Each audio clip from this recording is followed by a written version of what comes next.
ജയ് ഹിന്ദ് സുഹൃത്തുക്കളെ, പ്രിയപ്പെട്ട യുവാക്കളെ, ഡൽഹി പോലീസിൻ്റെ ഫിംഗർ പ്രിൻ്റ് വിഭാഗവും FSL അതായത് ഫോറൻസിക് സയൻസ് ലബോറട്ടറി സംഘവും പ്രതിഷേധം നടന്ന സ്ഥലങ്ങളിൽ നിന്ന് തെളിവുകൾ ശേഖരിച്ചു കൊണ്ടിരിക്കുകയാണ്. തകർത്ത വാഹനങ്ങൾ, ബാരിക്കേഡുകൾ, വലിച്ചെറിഞ്ഞ കുപ്പികൾ, ഭക്ഷണപ്പൊതികൾ, കല്ലുകൾ, സമീപത്തെ കെട്ടിടങ്ങൾ, അങ്ങനെ കണ്ണിക്കണ്ടതിൽ നിന്നെല്ലാം വിരലടയാളങ്ങളും ഡിജിറ്റൽ ഫോറൻസിക് തെളിവുകളും പരിശോധിക്കുന്നുണ്ട്. ഇന്നത്തെ സാങ്കേതികവിദ്യ ഉപയോഗിച്ച് കണ്ണിന് വളരെ മങ്ങിയതായിട്ട് തോന്നുന്ന അടയാളങ്ങൾ പോലും കണ്ടെത്തി വിശകലനം ചെയ്യാനായിട്ട് സാധിക്കും. ഇതാണ് നമ്മൾ ആദ്യം ഓർക്കേണ്ട വിഷയം.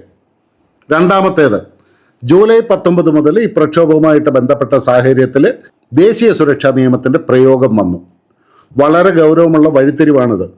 അനുമതിയില്ലാതെ പാർലമെൻറ്റിലേക്ക് നീങ്ങാനുള്ള ആഹ്വാനം, സുരക്ഷാ ബാരിക്കേഡുകൾ മറികടക്കാനുള്ള ശ്രമങ്ങൾ, പോലീസുമായിട്ടുള്ള സംഘർഷം, പൊതുമുതലിനുണ്ടായ നാശനഷ്ടം, പിന്നെ പ്രധാനമന്ത്രിയുടെ വസതിക്ക് സമീപത്തേക്കുള്ള പ്രതിഷേധ നീക്കങ്ങൾ. ഒരുപക്ഷെ ഇതെല്ലാം ചേർന്നായിരിക്കാം അധികാരികൾ സംഭവത്തെ ഒരു സാധാരണ സമാധാനപരമായ പ്രതിഷേധമായിട്ട് കാണാതെ പൊതുക്രമത്തിൻ്റെയും ദേശീയ സുരക്ഷയുടെയും തലത്തിൽ വിലയിരുത്താൻ കാരണമായത്. സുഹൃത്തുക്കളെ നമസ്കാരം. രഘുനാഥ് ചൈതന്യ ഡിഫൻസ് ആൻഡ് ജിയോ പൊളിറ്റിക്സിൻ്റെ വളരെ വേദനാജനകമായ ഒരു എപ്പിസോഡിലേക്ക് സ്വാഗതം. ഇത് ഒരു ദേശീയ രാഷ്ട്രീയ വിഷയമായതുകൊണ്ട് തന്നെ സാധാരണയായിട്ട് ഇത്തരം കാര്യങ്ങളിൽ നേരിട്ടിടപെടാൻ എനിക്ക് താല്പര്യമില്ല. എന്നാൽ ഈ സംഭവത്തിൻ്റെ പിന്നിൽ ഒരു ജിയോ പൊളിറ്റിക്കൽ വശമുണ്ടാകാമെന്ന സംശയം എനിക്ക് തോന്നുന്നു. കാരണം വിവിധ രൂപങ്ങളിൽ വിദേശ രാജ്യങ്ങളിൽ നിന്ന് പോലും പിന്തുണ ഒഴുകിയെത്തുന്നു എന്ന റിപ്പോർട്ടുകൾ പുറത്തു വരുന്നുണ്ട്. അതുകൊണ്ടാണ് ഇന്ന് ഈ വിഷയം തിരഞ്ഞെടുക്കാനായിട്ട് ഞാൻ തീരുമാനിച്ചത്. നമ്മുടെ യുവാക്കളും അവരുടെ മാതാപിതാക്കളും മനസ്സിലാക്കേണ്ട സന്ദേശം വളരെ വ്യക്തമാണ്. സമാധാനപരമായിട്ട് ആരംഭിച്ച ഒരു സമരം സുരക്ഷിത മേഖലകളെ ഭേദിക്കാനും പോലീസിനെ ആക്രമിക്കാനും പൊതുമുതൽ തകർക്കാനും ശ്രമിക്കുന്ന അവസ്ഥയിലേക്ക് മാറിയാൽ അതിൻ്റെ നിയമപരമായ സ്വഭാവവും പൂർണ്ണമായിട്ടും മാറും. അപ്പോൾ സാധാരണ FIR മാത്രമല്ല, ദീർഘകാല പ്രതിരോധ തടങ്കലിന് വഴിയൊരുക്കുന്ന ദേശീയ സുരക്ഷാ നിയമം പോലും അവരുടെ ജീവിതത്തിലേക്ക് കടന്നു വരാം. ഒരു പ്രതിഷേധത്തിലേക്ക് പോകുമ്പോൾ ഇവർ ചിന്തിക്കുന്നത് ഇങ്ങനെയൊക്കെ ആയിരിക്കാം: ഞാൻ ആരെയും ആക്രമിക്കുന്നില്ല, വെറുതെ ഒന്ന് മുദ്രാവാക്യം വിളിച്ച് മടങ്ങും, ആയിരക്കണക്കിന് ആളുകളുണ്ട്, എനിക്കൊന്നും സംഭവിക്കില്ല എന്നൊക്കെ. പക്ഷേ സമാധാനപരമായിട്ട് തുടങ്ങിയ പ്രതിഷേധം അക്രമത്തിലേക്ക് മാറിയാലോ? രാജ്യസുരക്ഷയോ പൊതുക്രമത്തെയോ ബാധിക്കുന്ന പ്രവർത്തനമായിട്ട് അത് മാറിയാലോ? സാധാരണ ക്രിമിനൽ വകുപ്പുകൾക്കൊപ്പം നാഷണൽ സെക്യൂരിറ്റി ആക്ട് അഥവാ ദേശീയ സുരക്ഷാ നിയമം പ്രയോഗിക്കപ്പെട്ടാലോ? അപ്പോൾ നിങ്ങൾ നേരിടുന്നത് ഒരു സാധാരണ പോലീസ് കേസ് മാത്രമായിരിക്കില്ല. നാഷണൽ സെക്യൂരിറ്റി ആക്ട് അഥവാ NSA കുറ്റം തെളിഞ്ഞ ശേഷം ശിക്ഷിക്കുന്ന നിയമമല്ല. ഭാവിയിൽ അപകടകരമായ പ്രവർത്തനം തടയാൻ ഉപയോഗിക്കുന്ന പ്രിവെൻറ്റീവ് ഡിറ്റൻഷൻ അതായത് പ്രതിരോധ തടങ്കൽ നിയമമാണ്. അതാണ് ഈ നിയമത്തിൻ്റെ യഥാർത്ഥ ഗൗരവം. കുറ്റവിധിക്ക് മുമ്പ് തന്നെ നിങ്ങളുടെ സ്വാതന്ത്ര്യം നഷ്ടപ്പെടാം. സാധാരണ കേസിൽ പോലീസ് കുറ്റം ആരോപിക്കും, തെളിവ് ശേഖരിക്കും, കോടതി വിചാരണ നടത്തും.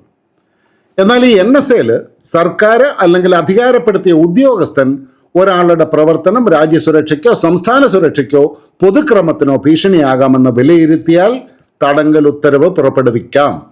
അതുകൊണ്ട് എനിക്കെതിരെ കോടതി കുറ്റം തെളിയിച്ചില്ലല്ലോ എന്ന വാദം മാത്രം ഉടൻ മോചനം ഉറപ്പാക്കില്ല. കാരണം ഇത് ശിക്ഷയുടെ നിയമമല്ല, തടങ്കലിൻ്റെ നിയമമാണ്. NSA പ്രകാരമുള്ള തടങ്കൽ പരമാവധി 12 മാസം വരെ തുടരാം. സർക്കാർ ഒരുപക്ഷെ അതിനു മുമ്പ് ഉത്തരവ് റദ്ദാക്കിയേക്കാം. എന്നാൽ 1 വർഷം എന്ന് പറയുന്നത് ഒരു യുവാവിന് വളരെ വലിയ കാലമാണ്. ഒരു അക്കാദമിക് വർഷം, മത്സര പരീക്ഷകൾ, ജോലി ഇൻ്റർവ്യൂകൾ, വിദേശ സർവകലാശാല പ്രവേശനം, ഒരു കമ്പനിയിലെ പ്രൊബേഷൻ, കുടുംബത്തിൻ്റെ 12 മാസത്തെ EMI, അങ്ങനെ പലതും. അതുകൊണ്ട് പിന്നീട് തടങ്കൽ റദ്ദായാലും നഷ്ടപ്പെട്ട അവസരങ്ങൾ തിരികെ ലഭിക്കില്ല. നിങ്ങളെ സമരത്തിലേക്ക് വിളിച്ച നേതാവ് അത് തിരിച്ചു തരുമോ? ഇല്ലല്ലോ. നഷ്ടപ്പെടുന്നത് നിങ്ങളുടെ ജീവിതമാണ്. കാരണം NSA ഒരു സാധാരണ FIR അല്ല. തടങ്കലിൻ്റെ കാരണങ്ങൾ സാധാരണയായിട്ട് 5 ദിവസത്തിനുള്ളിൽ അറിയിക്കണം. അസാധാരണ സാഹചര്യത്തിൽ ഇത് 15 ദിവസം വരെ നീളാം. എന്നാൽ വ്യക്തിക്ക് സർക്കാരിന് പ്രതിനിധാനം നൽകാനുള്ള അവസരമുണ്ട്. പക്ഷേ പൊതു താൽപ്പര്യത്തിന് വിരുദ്ധമെന്ന് അധികാരികൾ വിലയിരുത്തുന്ന ചില വിവരങ്ങൾ വെളിപ്പെടുത്താതിരിക്കാനും നിയമം അധികാരികളെ അനുവദിക്കുന്നുണ്ട്. കുടുംബം ഉടൻ തന്നെ അഭിഭാഷകനെ കണ്ടെത്തണം, രേഖകൾ ശേഖരിക്കണം, പ്രതിനിധാനം സമർപ്പിക്കണം, ആവശ്യമെങ്കിൽ ഹൈക്കോടതിയെ സുപ്രീം കോടതിയെ സമീപിക്കണം. പക്ഷേ ഒരു സാധാരണ കുടുംബത്തിന് ഇത് വലിയ സാമ്പത്തികവും മാനസികവുമായ സമ്മർദ്ദമാണ്. NSA കേസ് സർക്കാർ 3 ആഴ്ചയ്ക്കുള്ളിൽ അഡ്വൈസറി ബോർഡിന് സമർപ്പിക്കണം. ബോർഡ് സാധാരണയായിട്ട് 7 ആഴ്ചയ്ക്കുള്ളിൽ തടങ്കലിന് മതിയായ കാരണമുണ്ടോ എന്ന് പരിശോധിക്കും. ബോർഡാണ്, കോടതിയല്ല. കാരണമുണ്ടെന്ന് പറഞ്ഞാൽ തടങ്കൽ തുടരും. അതുപോലെ തന്നെ അഡ്വൈസറി ബോർഡിൻ്റെ മുമ്പിൽ തടവിലായ വ്യക്തിക്ക് അഭിഭാഷകന്റെ സഹായം ലഭിക്കാനുള്ള അവകാശം നിയമം നൽകുന്നില്ല. ഇത് തുറന്ന കോടതിയിലെ സാധാരണ വിചാരണയുമല്ല. അതുകൊണ്ട് കേസ് വന്നാൽ അഭിഭാഷകനെ ഏൽപ്പിച്ചാൽ മതി എന്ന ലളിതമായ ധാരണ ഇവിടെ മതിയാവില്ല. അപ്പോൾ ഒരു പ്രധാനപ്പെട്ട ചോദ്യം, എല്ലാ പ്രതിഷേധക്കാരുടെയും മേലെ NSA വരുമോ? ഇല്ല. സർക്കാരിനെ വിമർശിച്ചത് കൊണ്ടോ സമാധാനപരമായിട്ട് പ്രതിഷേധിച്ചത് കൊണ്ടോ ഒരാൾ സ്വയം NSAയുടെ പരിധിയിൽ വരില്ല. പക്ഷേ പ്രതിഷേധത്തിൻ്റെ സ്വഭാവം മാറിയാൽ അപകടം തുടങ്ങും. പോലീസിനെ ആക്രമിക്കൽ, പൊതുമുതൽ കത്തിക്കൽ, രാജ്യത്തിൻ്റെ ഐക്യത്തെ തകർക്കുന്ന പ്രചാരണം, അക്രമം പല സ്ഥലങ്ങളിലേക്ക് വ്യാപിപ്പിക്കാൻ ശ്രമിക്കൽ, അത്യാവശ്യ സേവനങ്ങൾ തടസ്സപ്പെടുത്തൽ, ഇതൊക്കെ ഉണ്ടായാൽ സംഭവം സാധാരണ അഭിപ്രായ പ്രകടനത്തിൻ്റെ പരിധിയിൽ മാത്രം കാണപ്പെടണമെന്നില്ല. നിങ്ങൾ ആ അജണ്ടയുടെ സ്രഷ്ടാവല്ലെങ്കിലും ജനക്കൂട്ടത്തിൽ നിങ്ങളുടെ മുഖമുണ്ടാകാം, വാട്സപ്പ് ഗ്രൂപ്പിൽ നിങ്ങളുടെ നമ്പർ ഉണ്ടാകാം, പ്രകോപനപരമായ സന്ദേശം നിങ്ങൾ ഫോർവേഡ് ചെയ്തിട്ടുണ്ടാകാം. അതാണ് അപകടം. ഏതെങ്കിലും നേതാവ് തുറന്ന് പറയുമോ, വായോ വായോ NSAയിൽ കുടുങ്ങാം, വരൂ 1 വർഷത്തെ കരിയർ നഷ്ടപ്പെടുത്താം എന്ന് വല്ലതും പറയുമോ? ഇല്ലല്ലോ. പകരം അവർ പറയുന്നത് ഇത് സമാധാനപരമായ മാർച്ചാണ്, പോലീസ് ഒന്നും ചെയ്യില്ല, ആയിരങ്ങൾ കൂടെയുണ്ട്. പക്ഷേ ജനക്കൂട്ടത്തിനകത്ത് ചിലർ മുഖം മറച്ചെത്താം, ബാരിക്കേഡ് തള്ളാം, കല്ലും കുപ്പിയും എടുത്തെറിയാം, അക്രമം തുടങ്ങിയാൽ പിന്നെ പിന്നിലേക്ക് മാറാം. ക്യാമറയിൽ പതിയുന്നതോ മുന്നിൽ നിൽക്കുന്ന സാധാരണ യുവാക്കളും. അടുത്ത ദിവസം സംഘാടകർ കാണാതാകാം, ഫോൺ ഓഫാകാം, പക്ഷേ പോലീസ് നിങ്ങളുടെ വീടിൻ്റെ വിലാസം കണ്ടെത്തും. ഇനി ഒളിച്ചോടാമെന്ന് വിചാരിച്ചാലോ?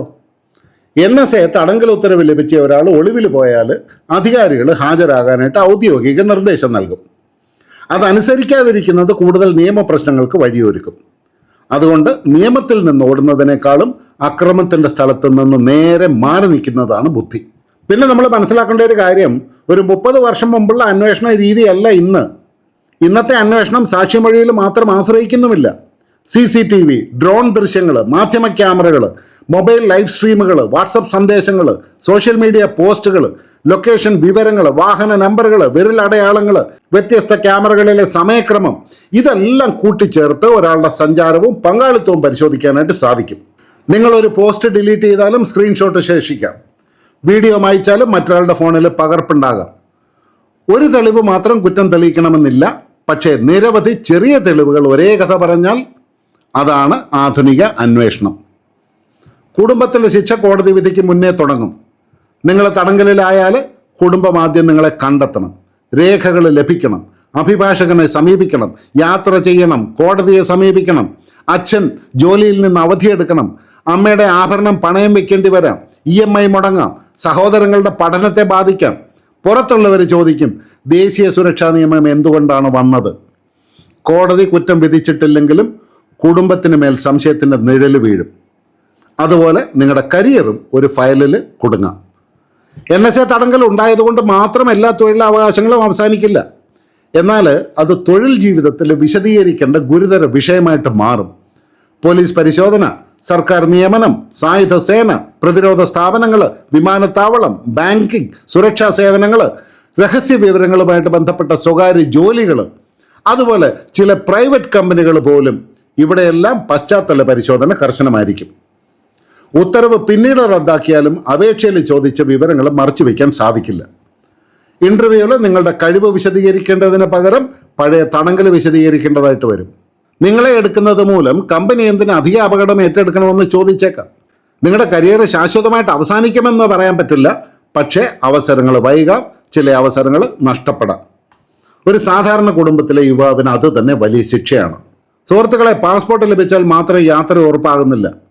തടങ്കലിനൊപ്പം ക്രിമിനൽ കേസുകളും ഉണ്ടെങ്കിൽ പാസ്പോർട്ട്, പോലീസ് പരിശോധന, കോടതിയുടെ യാത്രാ അനുമതി, വിസ നടപടികൾ ഇതെല്ലാം സങ്കീർണമാകും. പല രാജ്യങ്ങളുടെയും വിസാപേക്ഷകൾ, അറസ്റ്റ്, തടങ്കൽ, കുറ്റചുമത്തൽ, സുരക്ഷാ സംബന്ധമായ പശ്ചാത്തലം ഇതെല്ലാം ചോദിക്കും.